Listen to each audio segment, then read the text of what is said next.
Hi. It is me, Wante. A Hammar woman from South Omo. A land where the sun burns the earth red, and where a woman's life is not written for long time before she takes her first birth. This is a true story. The story of a Wante. The wounds of Hammar women. The dust and the dowry. I do not remember the first day I learned about duty. Only that I opened my eyes one morning and it was already there, heavy on my shoulders. Before the sun rises, I grind grain with my hands. Before the heat becomes unbearable, I walk miles for water. Estimated up to 20, sometimes 30 kilometers. My back carries 30, even 50 kilograms. Equals to the weight loaded a donkey. And still, I learned that I must build the house. Plow the fields. Weed the crops. Drive away the monkeys and the birds. Outsiders see my hair, the spirals of butter and clay. They see the shells and beads around my neck. They call it beautiful. To me, it is a uniform, that a sign I belong to someone. Before marriage, I belonged to my father. After he received the cattle and goats as bride price, I belonged to my husband. They say he paid enough for me. So my body, my time, my life, my belongingness, they are no longer mine. The bull jump and the scars I carry. But in my life, nothing filled me with more fear than the bull jump ceremony. It is said to make a boy a man. But it breaks a woman long before that. Before the jump, we, his sisters, cousins, aunts, must show our devotion. We must be whipped. I remember the moment the stick landed on my back. A burning flash, a tearing pain. I did not cry. We are told crying is shameful. But inside me, something collapsed. I saw my cousin once, fall to the ground.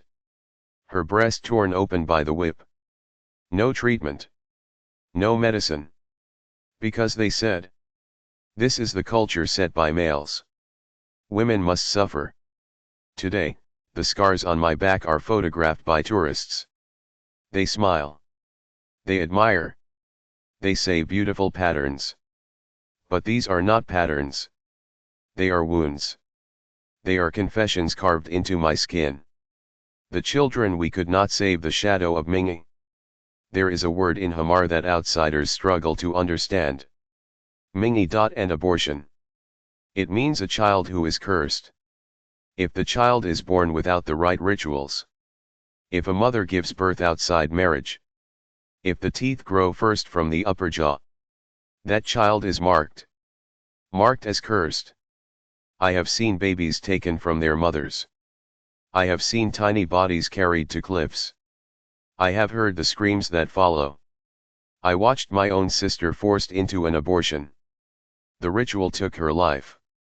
As it does for almost every woman who undergoes it. Some nights, I still hear her calling my name. The marriage I could not choose. When my husband died, I thought for a moment I could breathe. But I did not become free. I became inheritance. My husband's brother took me. As one takes cattle. As one takes land. I had no right to say no. In our world, a woman's voice does not travel far. Maybe only as far as her own chest. I have seen girls forced into marriages. With old men. With unwanted men. Even with dead men. Married in representation. So my family can collect cattle. If we cannot bear children soon enough, our family must return the dowry. Or we are replaced by our younger sisters, our cousins, any female available from the line. We are not mothers. We are functions. The new pain, the tourists. Now, a new world is coming to Hammar. Tourists arrive with cameras and money. The guides smile. The operators profit. The government collects revenues. And we, the women of Hammar, remain exactly where we were. They take photos of our scars. They buy the image of our suffering. Some women, desperate, Turn to prostitution. HIV spreads quietly through our villages. But none of this changes our life. No school accepts us. No meeting includes us. They say if a woman attends, God will punish the whole community. So we remain silent, uneducated, unheard, but not unseen. At least not by those who finally choose to look. My voice at last. I tell you my story not for pity. Hammar women do not want your tears. We want recognition. We want justice. We want liberation. My story is not rare. It is not unique. It is the story of thousands of women who grind, carry, cook, walk, build, birth, and bury. We do it without thanks, without praise, without rest. Our ornaments are beautiful to you. To us, they are sentences. Words written on our bodies.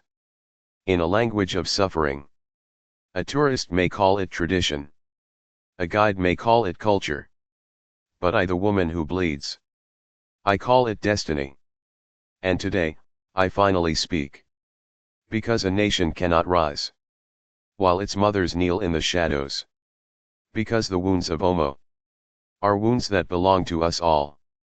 By Hussein Indris.